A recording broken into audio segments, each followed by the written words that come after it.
नमस्कार दोस्तों, आप सभी का स्वागत है हमारे YouTube channel Ashok Chawla education hub पर।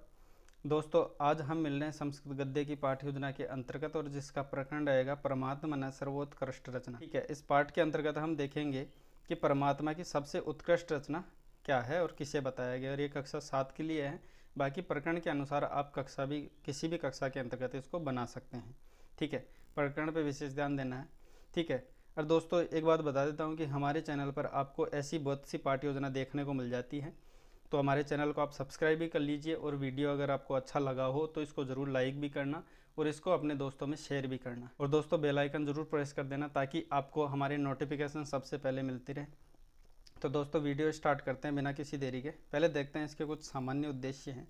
दोस्तों सामान्य उद्देश्य की हम बात करते हैं कि जहाँ पे हम विषय के उद्देश्य पूर्ति करते हैं वही हमारे सामान्य उद्देश्य होते हैं। जैसे संस्कृत गद्य की यहाँ पे बात कर रहे हैं तो संस्कृत गद्य से रिलेटेड जो भी उद्देश्य हैं वो आप इसमें सामान्यतः देख सकते हैं कि गद्य से रिलेटेड जो भी उद्देश्य हैं वो कौन से उद्देश्य हैं, सामान्य उद्देश्य। और विशिष्ट उद्देश्य पे हम आते हैं कि जो हमारे विशिष्ट उद्देश्य यानी हमारे जो प्रकरण है परमात्मा ने सर्वोत्कृष्ट रचना यानी परमात्मा की सर्व उत्कृष्ट रचना जो हमारा प्रकरण है उसके जो उद्देश्य होंगे उनको पूर्ति करना ही कैसे हो जाएंगे, विशिष्ट उद्देश्य हमारे हो जाएंगे। इनको भी आप सामने तो देख सकते हैं। ठीक है, उसके बाद देखिए सहायक उपकरण। ठीक है, उपकरणों की हम बात करते हैं कि जहाँ पे छात्र अध्यापक को पढ़ाते समय जिन जिन उपकरणों की सहायता मिलती है वो ही सहायक उपकरण कहे जाते हैं। ठीक है, श्यामपट्ट है, सुधाखंड, मार्जनी, संकेतिका, पाठ्य पुस्तक और चार्ट इत्यादि का आप प्रयोग करते हैं तो वो बहुत अच्छी बात है, तो वो भी उपकरण कहे जाते हैं सहायता के रूप में। पूर्व ज्ञान। ठीक है, इस प्रकरण से रिलेटेड बच्चों में पूर्व ज्ञान कितना है वो बच्चों से जानना। और उसके बाद है प्रस्तावना।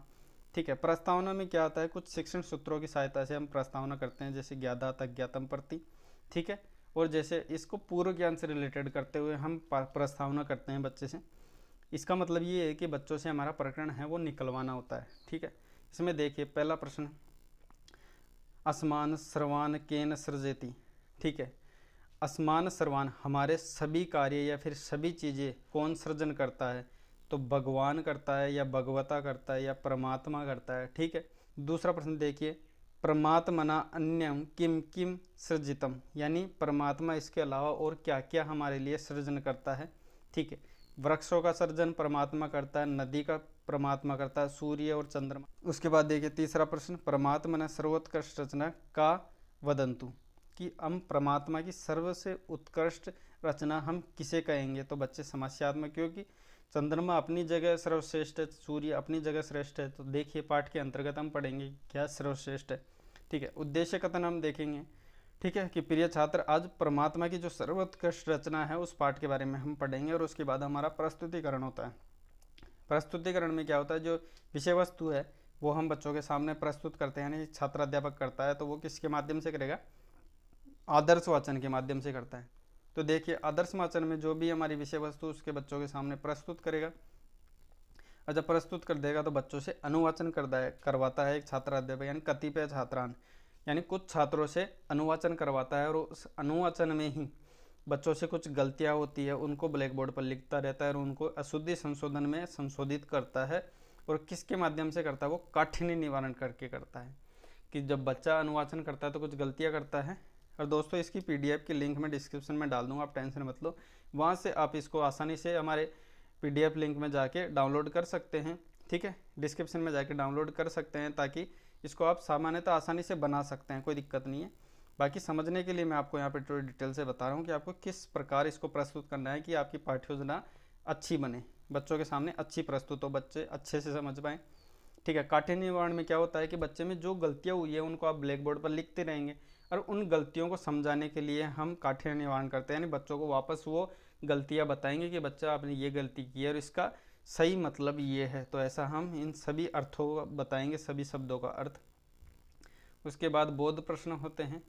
जब बोध प्रश्न होते हैं तो बच्चों के जो सामान्य पाठ जो हमने पढ़ा दिया है उसके बारे में बच्चों में ज्ञान कितना हुआ, ये ज्ञान जानने के लिए बोध प्रश्न किए जाते हैं कि बच्चों में बोध कितना हुआ, ज्ञान कितना हुआ। ये 3 से 4 प्रश्न या फिर 2 भी प्रश्न ये किए जा सकते हैं। उसके बाद देखिए मौन वाचन। ठीक है, जब बच्चों में सभी विषय वस्तु बच्चों में प्रस्तुत हो चुकी है, हमने आदर्श वाचन भी कर लिया, बच्चों से अनुवाचन भी कर लिया, ठीक है, अशुद्धि संशोधन भी हो गया और काठिन्य निवारण भी हमने बच्चों के सामने प्रस्तुत कर दिया। तो उसके बाद मौन वाचन में क्या होता है कि छात्राध्यापक सभी बच्चों को मौन रहते हुए, शांत रहते हुए कहते हैं कि आप विषय वस्तु को दोबारा से वाचन करें, शांत रहते हुए, मौन रहते हुए। स्वयं खुद छात्राध्यापक उस कक्षा का निरीक्षण करता है। उसके बाद देखिए विचार विश्लेषणात्मक प्रश्न, ठीक है। विचार विश्लेषणात्मक प्रश्न ये होते हैं कि बच्चों में चिंतन शक्ति का, बच्चों में विचार शक्ति का विकास करने के लिए ही ये प्रश्न रखे जाते हैं। जिसमें देखिए पहला प्रश्न, परमात्मा न सर्वोत्कृष्ट रचना का। तो बच्चे में जब ये प्रश्न पूछा जाएगा तो सामान्यतः पाठ के अंतर्गत बच्चे बताएगा जगत यानी संसार, यानी जो संसार है वो परमात्मा की सबसे उत्कृष्ट रचना है। उसमें छात्र अध्यापक स्वयं स्पष्टीकरण के माध्यम से, थोड़ी डिटेल्स के माध्यम से इस प्रश्न को विस्तृत करेगा। वैसे ही देखिए अगला प्रश्न, अगला हमारा जो बिंदु है वो मूल्यांकन।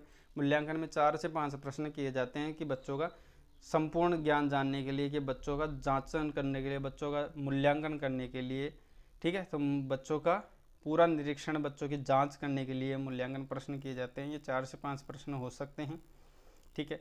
उसके बाद देखिए गृह कार्य, जो हमारा अंतिम बिंदु है। गृह कार्य में क्या होता है, बच्चों का जो फ्री टाइम होता है विद्यालय के जाने के बाद, उसमें बच्चे का फ्री टाइम को उपयोगी बनाने के लिए ही गृह कार्य दिया जाता है। तो ये इसका उद्देश्य है, अब ये भी ध्यान रखें। और ये प्रश्न 1 या 2 प्रश्न किए जाते हैं जिसमें संपूर्ण पाठ्य वस्तु, संपूर्ण विषय वस्तु को इसमें रखा जाता है।